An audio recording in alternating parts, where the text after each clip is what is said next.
दीपिका ठक्कर जी, राधे राधे। महाराज जी आपका एकांतिक वार्तालाप सुनती हूँ और मुझे मेरे मन में काफी प्रश्नों का हल भी मिला है। महाराज जी मेरा प्रश्न यह है कि मुझे छोटी छोटी बातों पर बहुत गुस्सा आता है। जैसे मंदिर, गुरुद्वारे आदि तीर्थ स्थानों पर जाती हूँ, वहां अगर दर्शन करते समय किसी का धक्का लग जाए या कोई मेरे से आगे निकल कर दर्शन कर ले तो मेरे मन में गुस्सा आ जाता है।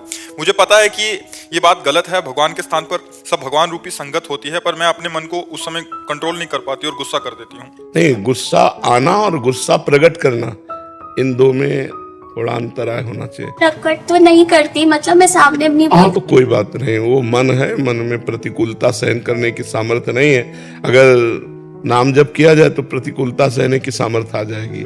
नाम जपत आई सब सोई, देव सुबुद्धि कृपा करी मोई, कोई सुगुन माला रचो।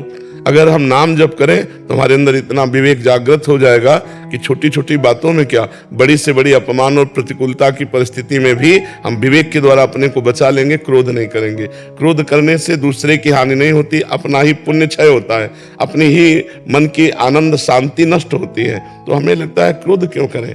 अगर कोई हमें धक्का दे देता है, हमसे आगे निकल जाता है, हम धैर्य पूर्वक खड़े रहें, हम थोड़ा सह लें।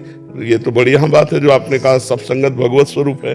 तो हम ये जब इतना ज्ञान रखते हैं तो हमें सहन करना चाहिए। और अगर अंदर क्रोध आ जाए तो भी उसे बाहर व्यक्त नहीं करना चाहिए, वो अपने आप क्षीण हो जाएगा।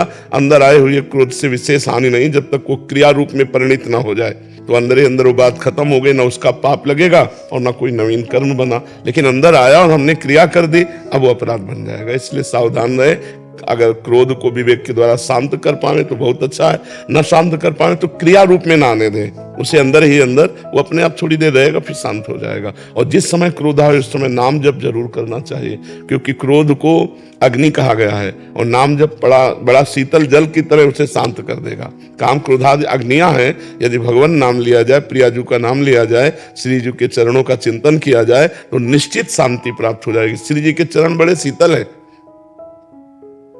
श्री लालजू महाराज भी अपने हृदय के प्रेम अग्नि को शांत करने के लिए लाडली जी के चरण हृदय में विराजमान करते। वृंदावनेश्वरी तवैव पदारविंदम प्रेमामृतैक मकरंद रसौघ पूर्णम, हृदयर्पितम मधुपते स्मर तापमुग्रम, निर्वापयत परम शीतल आश्रयामी। श्री वृंदावनेश्वरी जी के चरणारविंद क्या है? परम शीतल है। तो हम लाडली जी के गोरे चरणारविंद का चिंतन करें, राधा राधा राधा ऐसा नाम लेने लगे, क्रोध अपने आप शांत हो जाएगा। और सब में भगवान को देखने की चेष्टा करें, सब में प्रभु विराजमान है, तो हमें बहुत सुख मिलने लगेगा, हम अध्यात्म में बलवान हो जाएंगे। महाराज जी ऐसी भी स्थिति होती है कि गुस्सा ही ना आए? हाँ, इतना हृदय शीतल होता है, बस वो अगर मार भी दे तो असर नहीं पड़ेगा। वो अपने अंदर में भागवतिक सुख में इतना डूबा है कि बाहर के प्रहार होने पर भी उसको कोई परेशानी नहीं होती। बताया नहीं, एक दिन हरगोविंद जी के पांडाल में रास लीला हो रही थी और एक कोई दिगंबर महापुरुष थे, वो रासलीला देखने सबसे पीछे खड़े थे, नंग धड़ंग से, बहुत बलवान शरीर उनका, पुष्ट एकदम, जो कि ब्रह्मचर्य और वैराग्य से।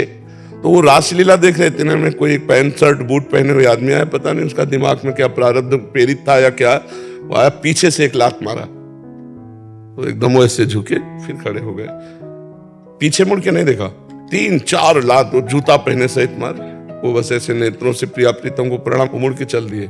मतलब एक बार भी मुड़कर उस व्यक्ति की तरफ नहीं देखा जिसने मारा। कहना और तो बात जाने दो, एक बार भी मुड़कर नहीं देखा उसकी तरफ। कितनी अध्यात्म निष्ठा ऊंची उनकी उन महापुरुष की थी। महाराज जी उनकी आंतरिक स्थिति किस कोटि की है महाराज जी? अब जैसे अपने दांत से अपनी जबान कट जाए तो क्या हम विरोध करेंगे? चुपचाप सह लेंगे। अपने हाथ से अपने में लग जाए तो हम क्या विरोध करेंगे? ऐसे सबको आत्मस्वरूप देखते हैं महापुरुष।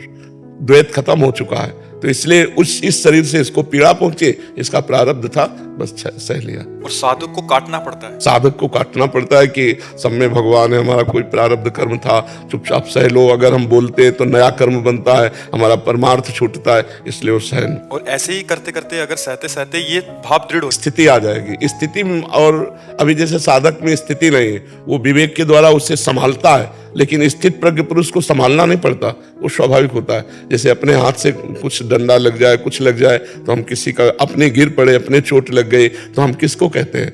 मुस्कुराकर सह जाते हैं। जैसे गिर पड़े आदमी ना, तो बोले लग गया क्या, तो मुस्कुरा कहेगा नहीं, भले चोट लगी हो, क्योंकि किसी का दोष नहीं, हम ही गिरे हैं। तो आत्मस्वरूप महापुरुष इतना विस्तार कर लेते हैं कि पूरी सृष्टि को अपने में और पूरी सृष्टि में अपने आप को, पूरी सृष्टि अपने में और अपने आप को पूरी सृष्टि में, तो भेद नहीं रह जाता। अभेद स्थिति के कारण उनको काम क्रोधादि किंचन मात्र भी कोई दोष हृदय में नहीं प्रकट होता। नहीं स्वात्मारामम विषय मृग तृष्णाम भ्रमयति, आत्माराम पुरुष कभी विषय मृग तृष्णा में भ्रमित नहीं होता, क्योंकि द्वैत का नाश हो जाता है। तो ये काम का विषय, क्रोध का विषय, लोभ का विषय, इसमें भ्रमित नहीं होते, जिनको शुद्ध बोध हो जाता है, जो स्थिति प्रज्ञ महापुरुष है। कोई यशमान की कोई वो नहीं रहती। हाँ, एक आदमी चंदन लगावे, एक आदमी जूता चलावे, उनकी दोनों के प्रति समान दृष्टि होगी, तभी तो महात्मा है।